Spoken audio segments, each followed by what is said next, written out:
Fala galera, bem-vindos a mais um episódio do Imóvel Talks.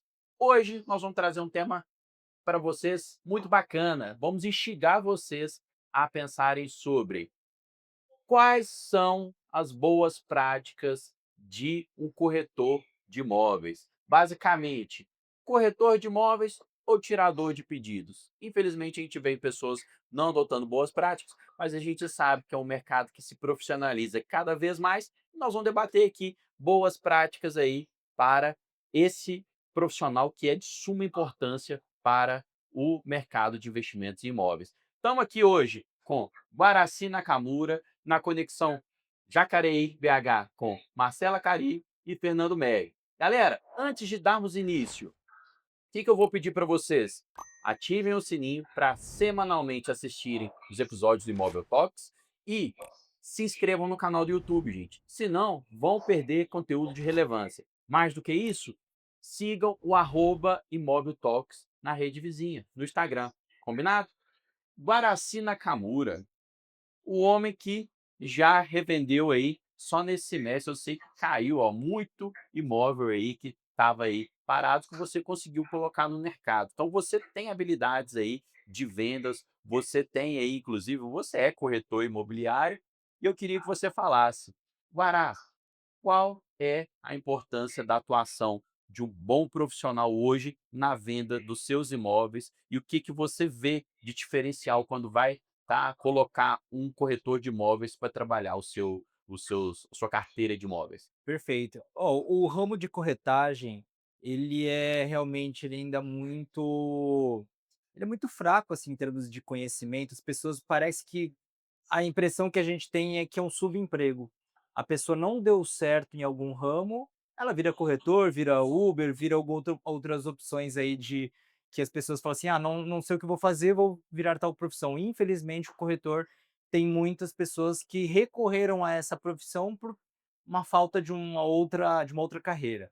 E vou falando dos populares, que é o ramo que eu trabalho mais forte, quais são as características, assim, que independente se seja eu ou que eu procuro nas pessoas para atuar com corretagem popular? Primeiramente, a pessoa tem que ter um linguajar didático, tem que falar fácil com as pessoas. Quando a gente fala do faixa 1, 2, 3, do Minha Casa Minha Vida, tá falando de pessoas que ganham ali de 1 a 3 salários mínimos. Então, às vezes, são pessoas simples mesmo. É muito comum a gente se deparar com pessoas que nem são alfabetizadas, inclusive. Você tem que mandar mais áudio do que texto, né. Então, primeiramente, a pessoa tem que ter muita didática. Ela tem que conhecer muito bem o programa de financiamento, FGTS, conhecer a parte de burocracia, taxas envolvidas, porque as pessoas têm muito medo de serem passadas para trás, porque elas sabem que elas estão ali, têm uma instrução menor, às vezes, e elas ficam realmente receosas de serem passadas para trás. Então, uma das coisas que mais ajuda na venda popular é você se colocar, ter empatia pelo cliente, se colocar no lugar dele, ser muito didático, compartilhar muito conhecimento sobre todos os custos, processos envolvidos, né, falar todas as etapas que vão acontecer, porque a pessoa acha que vai falar assim: "Ah, comprei minha casa, onde que eu assino e posso entrar na casa?". Então ela realmente, às vezes, elas não conhecem, né, não sabem a complexidade que é todo o processo que envolve uma transferência imobiliária, uma transação imobiliária. Então, para mim, inicialmente, os pontos principais que eu diria é isso: é ser muito claro na comunicação, ser didático, ter empatia, porque o cliente do outro lado ele é muito simples, deixar realmente compartilhar até a informação de uma forma até visual, checklist, sabe, de forma visual, ou uma etapa como que vai ser o processo, compartilha, cria um fluxo numa fotinho e compartilha com o cliente, que às vezes isso pode ficar até mais fácil para ele, sabe, Pedrão? Guará, gostei de você falando comunicação clara e descrever todo o desembaraço para o seu cliente, porque para você pode ser a centésima, transação imobiliária, para a pessoa é aquele imóvel da vida dela, é uma transação, ela não está habituada com isso. Então, a gente tem que sim, focar nesses 2 pontos. E adorei na hora que você falou da analogia sobre subemprego, de parecer que o ser corretor hoje é uma opção, às vezes, de segundo plano. A pessoa não conseguiu dar certo em tal carreira que ela queria, deixa eu temporariamente eu ser corretor, deixa eu temporariamente ser Uber. Gente, infelizmente hoje acontece muito e isso denigre a classe de corretagem. Eu sou corretor, o Guará é corretor e a gente sofre isso, a gente vê o pessoal às vezes metendo a pau nos corretores, e a gente sabe o tanto que um profissional bom é importante para vender os nossos imóveis, da gente investidor. A gente às vezes trabalha o imóvel fazendo anúncio particular,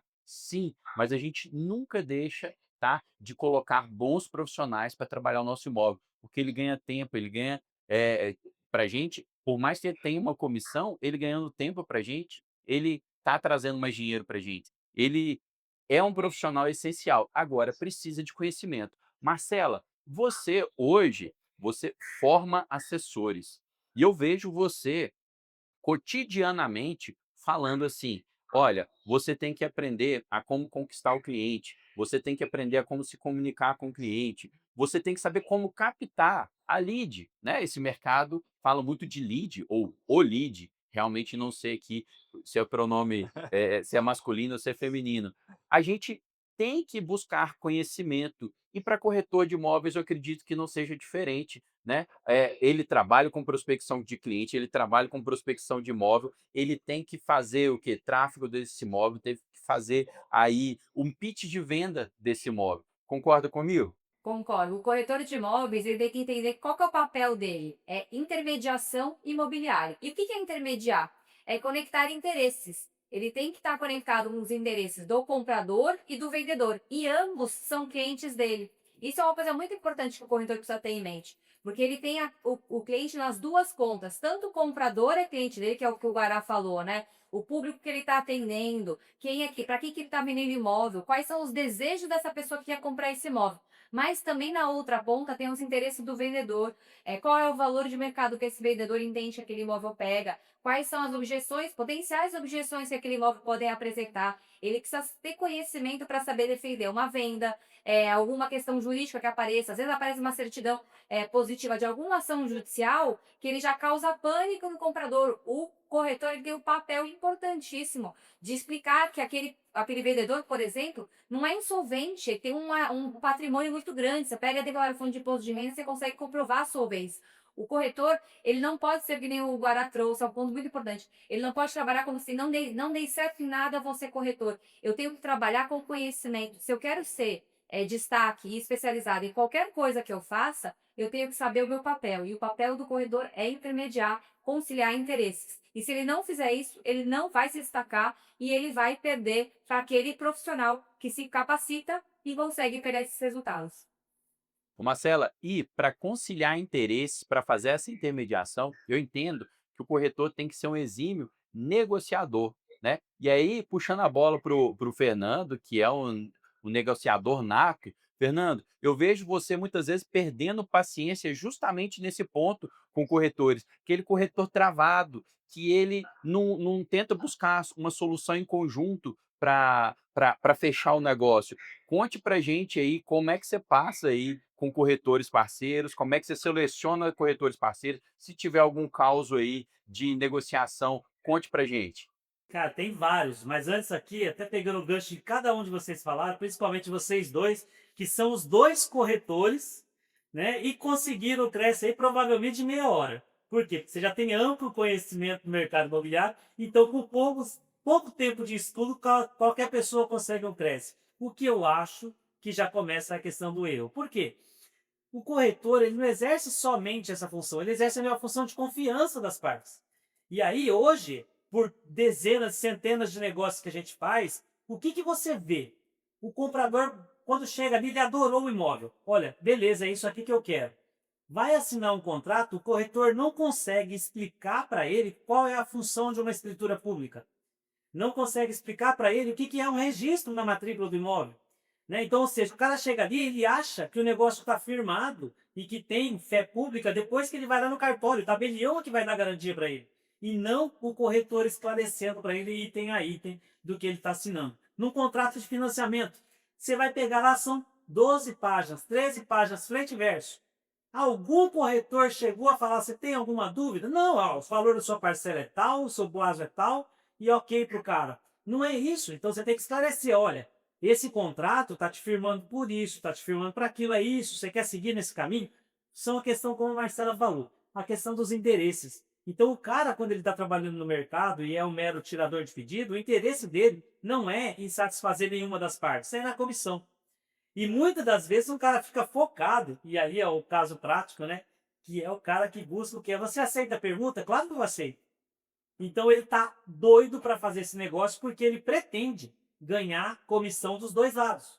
Ele quer ganhar 6 de um, 6 de outro. Quando a operação não comporta isso. Não é esse o objetivo do negócio que ele está fazendo.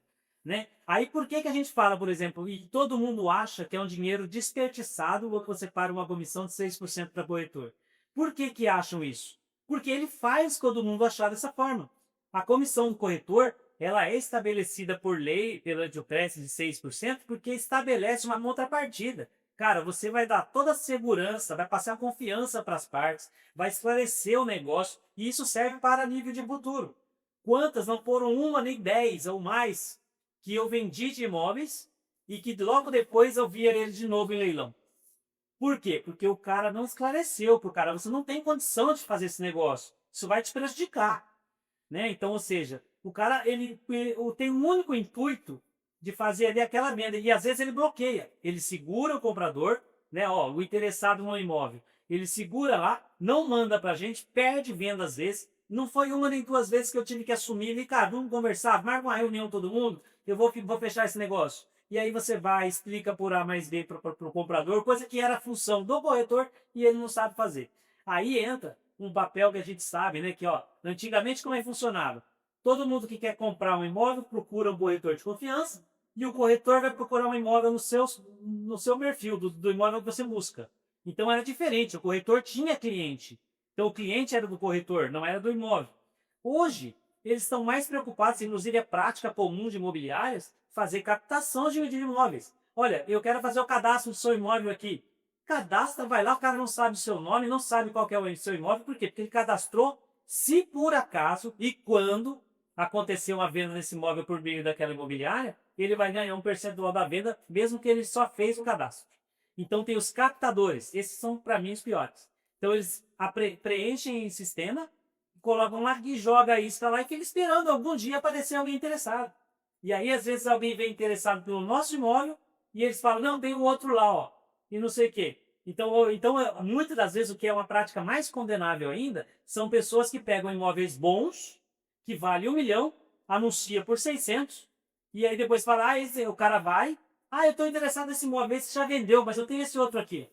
Então ele usa o imóvel já negociado para poder captar novos interessados em outros negócios. Então, a criatividade do mercado imobiliário é muito grande, e assim, é obrigação nossa e é obrigação dos corretores sérios, dos corretores corretos, em combater essas práticas, que são práticas condenáveis, né? Que é o que atrapalha o mercado. Hoje em dia, você confia no tio da esquina, mas não confia no corretor. E quantas vezes a gente já não teve vendas no nosso imóvel que a gente tinha em Curitiba? Olha, não, o sinal do negócio tem que ficar com a imobiliária. Peraí, quem é imobiliária? Se a imobiliária fecha a porta só amanhã, eu vou fazer o que com o dinheiro?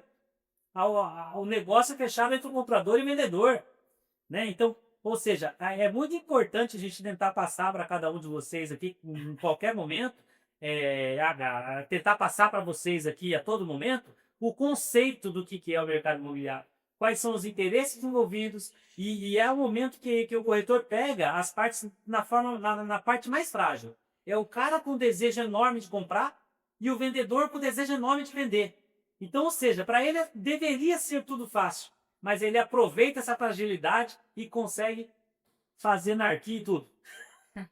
Ô, Fernando, perfeita essa colocação sua, gente, porque no final das contas, como a Marcela falou, o corretor é um intermediador. Tem duas partes ali, um interessado em vender, outro em comprar, doida para fechar um negócio, só que elas não se conhecem, elas não confiam uma na outra. Então, se o corretor age com ética, se ele age de forma correta, ele está ali para ser aquele elo de confiança na negociação. E, infelizmente, como às vezes o mercado está inundado de pessoas com más práticas, o Fernando citou uma, por exemplo, de garantir, primeiro de tudo, minha comissão, depois vocês se acertem aí. Você já começa com o pé esquerdo. Gente, o corretor ele tem que mostrar lá assim, ó, eu confio no vendedor, eu confio no comprador. Eu tô aqui, inclusive eu vou receber o meu aqui, ó, depois de pagar o sinal aqui bonitinho, de tal forma, para quê? Para eu participar do risco com vocês, para eu dar confiança para vocês. Essa é uma prática aí, por exemplo, que infelizmente é tratada de forma horrível. Aí a gente já viu corretores tratando dessa forma com a gente e a gente perde a confiança na hora. Outro ponto que o Fernando falou, assim, que foi o captador. De fato, gente, tem que captar imóvel mesmo. Agora tem que captar o imóvel e fazer um bom trabalho. Hoje em dia, o que a gente vê é captador, assim que a gente faz um anúncio particular nosso do imóvel, você é inundado de captadores que ele simplesmente quer, me manda a foto do imóvel, eu nunca vou ir lá, eu vou divulgar e se um dia aparecer um interessado eu vou. Não, gente, capte sim, tá, imóveis, mas vai lá, faça um bom vídeo, faça um bom criativo, faça um tráfego pago, faça jus ali àquelas leads que vão vir. E não simplesmente capte e deixe o imóvel, faça um trabalho pouco para lá. É isso que a gente está querendo alertar vocês, tá? E aí a gente volta no papel do negociador também, que o Fernando ali trabalhou, de facilitar uma permuta, de facilitar ali a transação acontecer. Guará, no mundo pop, esse papel de conciliador, de facilitador na negociação, é importante também. Como é que é uma negociação no pop que tem que ter uma entrada ali que às vezes é difícil do comprador ter, de ter um custo registral que é difícil. Como é que é essa negociação, esse papel do facilitador aí no mundo pop? Perfeito. Antes de entrar na questão da negociação, eu queria também falar sobre um ponto que o corretor ele tem um papel muito interessante, né, como todo mundo aqui já disse, que é o de facilitador e de fazer a negociação acontecer. As pessoas ou os próprios corretores acham que a gente não quer pagar comissão, né, vou falar da minha experiência própria, eles falam assim: "Cara, ah não, pô, me paga quanto você cobra?" Ele já fica até com medo de falar que cobra 6%, 7%, falo: "Não, cara, eu cobro 5%." Ele até abaixa, ele queria cobrar 6, mas ele fala que cobra 5, com medo de perder até a intermediação. E eu tenho uma prática meio contrária a isso. Eu costumo pagar mais do que o mercado paga, por quê? O corretor normalmente ele vai estar trabalhando com 20, 30 imóveis ou com o máximo de imóveis que ele puder, correto? E por qual que vai ser a motivação de trabalhar nele se você estiver tentando minimizar, desqualificar o trabalho dele? Não, você aceita 4%, 5%? E eu vejo pessoas, alunos nossos, nas comunidades tentando com essa prática. Eu já falo o contrário, cara, eu te pago 7%, 6%, 8%, tudo vai depender da liquidez do imóvel. Eu quero que você trabalhe efetivamente no meu imóvel. Então, e se você vender mais rápido, em um mês, eu ainda te pago 1% a mais. Então, eu tenho uma prática de remunerar bem quem nos ajuda, porque eu gosto. Qual que é o departamento mais importante ou o setor mais importante de toda empresa, Pedrão? Venda, Vendas, cara. venda. Não existe faturamento sem vendas. Então, a gente tem que, né, reconhecer e recompensar o vendedor de uma forma melhor.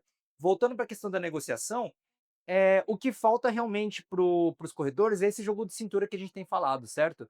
Que é o quê?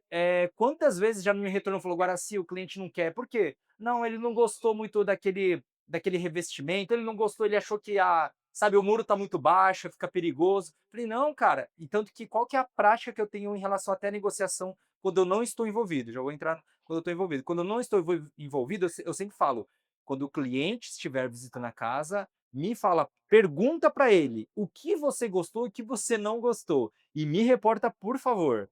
Porque o que não gostou, eu vou avaliar se é possível da gente ajustar. Como o Fernando falou ali, que o Fernando é um cara que faz muito isso, de ajustar ali o cenário por uma permuta, né, que é muito comum no alto padrão. No popular não tem muito essa questão de permuta, mas às vezes tem muita questão de negociação, de entrada mais facilitada, de facilitar a entrada da pessoa, de repente analisar, de eu parcelar a documentação, de eu assumir alguns compromissos que inicialmente eram compromissos do cliente, financeiro do cliente, mas eu vou lá e assumo. Então, para ter essa efetuar uma transação imobiliária, é muito importante ter um jogo de cintura e o corretor não tentar ser herói e tentar atuar sozinho. Ele tem que estar muito próximo do proprietário, porque às vezes um pequeno detalhe pode ajudar nessa concretização. Perfeito, Guará, você tocou num ponto importante que é identificar objeções dos interessados ao imóvel. É um papel importantíssimo do corretor, é ele que está acompanhando a visita, ele tem que identificar. A gente já viu, por exemplo, objeções de chegar e falar assim: ah, não tem ar-condicionado. Gente, isso é problema? Vira e fala assim, ó, corretor gira e fala assim, ó, vou ver com o proprietário se a gente já se entrega o imóvel com o ar-condicionado incluído, se for o caso. Porque às vezes não é só uma questão de custo, às vezes o interessado está lá com medo do condomínio não permitir a instalação do ar-condicionado, etc. Então você vai lá e toca nesse ponto e tira a objeção da pessoa. A questão de trabalhar também a venda, você falou perfeito, Guará. A questão de, poxa, o corretor fica envergonhado de cobrar comissão, sendo que a gente às vezes está aqui feliz de pagar comissão para ele, inclusive está incentivando a pagar comissão. Eu também penso assim, em vez de. Tem gente que trabalha com exclusividade. Não sei, Marcelo e Fernando aí, se tem muitos pedidos de exclusividade. Mas a exclusividade, se você não conhece ainda o corretor, você talvez vai ficar refém de um mau profissional. É muito melhor você incentivar ele e falar assim: olha, se você vender em 1, 2 meses, eu não vou te pagar 5, 6%, eu vou te pagar 8%, 10%. É uma forma de você fazer o corretor trabalhar melhor o seu imóvel dentro da carteira de 50, 100 imóveis que ele tem. Marcela, como que você, que já vendeu vários imóveis, trabalha essa seleção de corretores? Como é que você faz ali controle com os corretores desse feedback? Como é que você incentiva eles a trabalharem melhor os seus imóveis? Então, eu não dou exclusividade para nenhum deles. Exclusividade é uma coisa que eu não dou, porque eu acho que ele acaba, a gente fica refém daquele corretor e a gente nem tem noção da modus operandi dele, como ele efetivamente trabalha. O que eu sempre negocio com ele é mais ou menos a linha que o Guará faz, de incentivá-lo mesmo. Se você conseguir vender elas, a gente consegue fazer alguma negociação. Mas eu acho que o que é mais importante do corretor, que a gente sente prazer de fazer negócio com ele e inclusive pagar mais para ele, é quando ele traz a operação para a gente e ele sabe conciliar os interesses, inclusive os nossos. Porque eles iam assim, o imóvel está 1.400, o cliente ofereceu 1 milhão. Tá bom, mas o que a gente vai conseguir fazer nessa jogada de números para eu diminuir no meu resultado da operação 400 mil reais? Porque a gente anunciou para 1.400.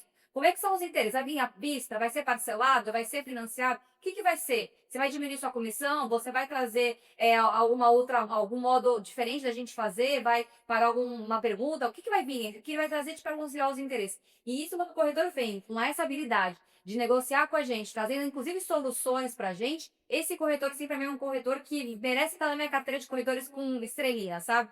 Porque os corretores, na maioria das vezes, a gente tem que ensinar eles o trabalho deles, a gente tem que voltar e falar: pô, você tá me falando para eu diminuir 400 mil no meu preço, sendo que eu não vou vender, você está preocupado com o seu resultado, que é o que o Fernando falou, e você também, Pedro, falar. O corretor tem que estar preocupado com a carteira dele, no dinheiro que vai entrar no bolso dele, e não com o bem-estar de todo mundo na operação, inclusive o resultado dele. Eu, essa semana, estou negociando uma operação e o corretor falou assim para mim: ó, é 1 milhão na mão de vocês. Só que eu não vou falar para vocês para poder vender o imóvel. Então não tem negócio, amigo.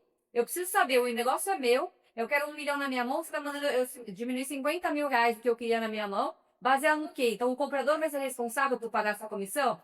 Quanto que é esse número? A escritura vai ser por quando? Eu não vou passar a escritura maior, se vai ficar dinheiro com você. Como é que vai funcionar isso? Então, assim, o corretor tem que entender os interesses das partes para poder viabilizar o negócio e esse corretor sim ser estimulado. O corretor que esconde números, quer receber por fora, sei lá se ele vai querer receber daqui, de lá, às vezes é uma negociação meio truncada. Então a gente quer que os corretores trabalhem com clareza, não só com o comprador, uma linguagem que o comprador entende, como também conciliando os interesses de todo mundo. Então eu gosto de corretores que atuam de forma a conciliar os interesses. Esse sim, eu quero sempre negociar com eles. E antes de eu ir para a parte da exclusividade, me lembra depois, eu vou pegar esse gancho da Marcela sobre a questão. Eu quero ver se a exclusividade do Fernando é só para a esposa, para Kelly, ou se ele oferece exclusividade para corretores também. Vou falar primeiro da exclusividade aqui. Já tentei diversas vezes passar imóvel por exclusividade para o corretor. Então o cara vem e fala: olha, nós trabalhamos dessa forma, com exclusividade. E aí é importante a gente entender o conceito das coisas. Ok, o que é exclusividade para o corretor? Ele vai falar o seguinte: olha, a partir do momento que você assinar comigo, eu vou fazer das tripas corações tudo que eu puder para poder negociar o seu imóvel nesse período. Então você coloca lá um período de 3 ou 6 meses. Então nesse período você está impedido de vender por qualquer outra pessoa. Né? E se qualquer outra pessoa trouxer algum cliente para o seu imóvel que você quiser vender, eu vou negociar a comissão comigo. Vai ter que fazer ali a divisão, vai ter que ter a rachadinha. Né? Então, ou seja, qual é os interesses envolvidos? O bônus para ele está claro. Se por acaso nesse período, qualquer que seja a negociação do meu imóvel, ele ganha evolução. Independente dele ter agido ou não agido. E aí o que... Não sei se você está falando do estilo Remax, né? E o que eu coloco como contrapartida? Olha, eu já entendi sua atividade está muito bem esclarecida e eu concordo em dar exclusividade para você. Entretanto, se o seu objetivo não for atingido, se você não vender o meu imóvel durante esse período, vamos colocar aqui uma cláusula de indenização? Não, mas aí não. Falei, pois é, aí toda a vida eu tentei fazer uma venda por exclusividade, mas eu nunca consegui. Porque é aquele negócio, né? Pode me colocar no ataque que eu vou fazer gol? Não, não, não, não, mas se você não fizer gol, aí a gente deixa esse lado no campo? Não, aí não pode no ataque, não. Então não faz sentido. Né? Você tem que ter ali a contrapartida. Exclusividade é isso, né? Então não é uma atividade meio, é uma atividade fim. Você bota fé no seu taco, você tem exclusividade. Pelo contrário, você vai ganhar se você produzir. É natural, né? E aí, voltando na parte da negociação, que eu tenho dezenas de exemplos, mas alguns me marcaram durante essa minha trajetória. Eu gosto sempre de colocar o seguinte para o corretor, até para poder facilitar e incentivá-lo, né? Falo, cara, eu quero tanto na minha mão. E eu faço isso direto, até hoje. Isso é uma prática que eu tenho por mim.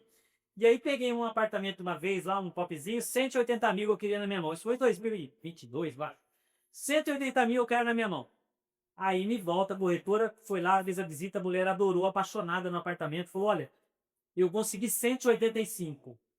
Aí eu falei pra ela, ok, tá fechado, né? 180 na minha mão, 5 mil. Não, mas aí não dá 6%. Aí eu falei, e o que eu tenho a ver com isso? 180 na minha mão, você ganha 5, tá fechado o negócio, você ganha 5 mil, vambora? Não, não, desse jeito eu não trabalho. E ela não fez a venda. Depois eu vendi esse imóvel por 190, mas ela não fez a venda para não ganhar 5 mil de comissão, que dava ali seus 3%, pouco menos, né? Então, isso aconteceu. E o contrário também é verdadeiro. Estava vendendo um lote, inclusive um loteamento, e quanto eu quero? 280 na minha mão. O que você conseguir assim é seu. Eu falo sempre isso. E o cara foi e fez a façanha de vender por 350. Eu falei, caramba, cara, parabéns para você. Então, lavou a égua. Perfeito. Né? Por quê? Porque o combinado não é caro. Eu já tenho o valor que eu quero. Encerrou o assunto. Então eu não fico colocando percentuais no negócio. Tá a critério dele. E diferente do que a Marcela falou lá, ó, o cara tá vendendo por 1 milhão. Quer 1 milhão na sua mão? Eu quero 1 milhão na minha mão. Por quanto você tá vendendo? Pode vender por 2, desde que você pague o ganho de capital da diferença. Esse que é o É, ponto. esse é o Por problema. quanto que tá vendendo, Né? né? Então, o corretor, se ele tem a capacidade, se ele tem a destreza, se ele tem o dom de ser um corretor bom, ele ganha, inclusive, fazendo exatamente o que ele deveria saber fazer, ele é intermediação de negócio. Ele compra e vende e fica pro deságio, fazendo ali, ó, um mero para e passo. Ô, Fernando, mas essa técnica que você passou é excelente, porque às vezes a gente não tem nem que estipular percentual, né? Dá 8%, né? Dá 10%. Você vira e fala assim, ó, o que eu quero na minha mão é isso, o resto é seu. Pode chegar a 50% de comissão, 100% de comissão. Gente, o combinado não sai caro. Então, vai ter gente aqui escutando esse podcast, pode falar assim, mas é um absurdo ela trazer 185 a proposta e você não dá os 6% para ela. Mas você falou para ela, 180 mil na minha mão, ela que não deveria ter trazido, então, uma oferta de 185, se ela não quer abrir mão de os 6%. Ela pega 180 mil, divide ali por 0,94, ela vai saber quanto que é o valor da oferta que ela tem para trazer para você por 6%, e ela vai estar garantindo. Ela não precisava nem te ter trazido a oferta de 185 se ela não quiser. Então, gente, essa estratégia de oferecer, ó, eu quero tanto a minha mão, e você pode buscar o que você conseguir é seu, é uma boa. Pode ser que a pessoa vai ganhar 20, 30, 50% numa negociação dessa, gente. Um ótimo incentivo, vale para a gente trabalhar essa questão. Galera, então é isso. Nosso assunto aqui foi trabalhar, mostrar para vocês o valor do corretor de imóveis, mas o corretor de imóveis que sabe trabalhar bem, que buscou aperfeiçoamento, que fez sim o TTI, que é o que o Fernando tinha falado lá, é o curso de técnico de transações imobiliárias, foi o curso bem feito e que foi além, que foi através de conhecimentos, inclusive na internet, buscar saber como fazer boas fotos, bons criativos, boa captação de clientes, avançar nesse aspecto comercial, fazer tráfego pago. Você aí tem todo um mercado imobiliário riquíssimo para ser um corretor diferenciado e ganhar rios de dinheiro. Agora, infelizmente, temos ali os mal corretores que acabam aí denegrindo a classe. Então, espero que tenham gostado do conteúdo. Clique no like aqui para dar uma curtida e reciprocidade para a gente e compartilhe aí com corretores que podem melhorar a sua atuação escutando aqui essas dicas que a gente deu. Grande abraço e até mais!